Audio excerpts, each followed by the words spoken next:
The man casually picked up the village chief's hunting rifle. With just one look, he noticed that the aim of the gun was off. The village chief was impressed and said their rifles were so bad that they could not even hit prey half a meter away. The man told him that when aiming, he should point half an inch lower and to the right. Then the man demonstrated it for him. He quickly fired one shot into the sky, and a small bird fell to the ground. The chief was shocked by how accurate the man's shooting was. He did not expect that a true sharpshooter had come to their village. Suddenly, a gunshot came from the village entrance. When the man tested the rifle earlier, the sound had drawn the attention of nearby enemy soldiers. The chief became scared that the man's identity as a soldier would be exposed, so he quickly told him to hide his sniper rifle in a pile of firewood. To prevent the enemy from invading the village, the chief went to the entrance to meet the enemy officer. He told the officer there were no soldiers in the village, but the officer did not believe him and asked about the gunshot they had just heard. The chief said it was him testing his hunting rifle at home.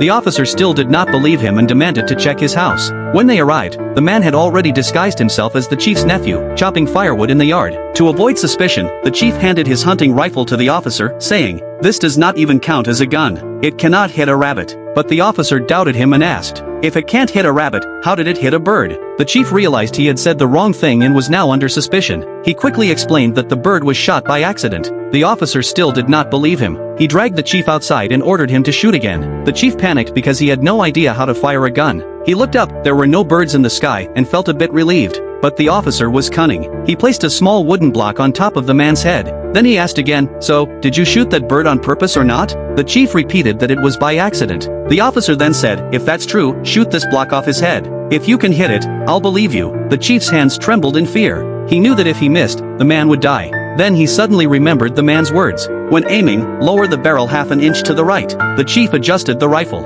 The man's eyes filled with terror. He was afraid the chief would accidentally kill him, but the chief had no choice.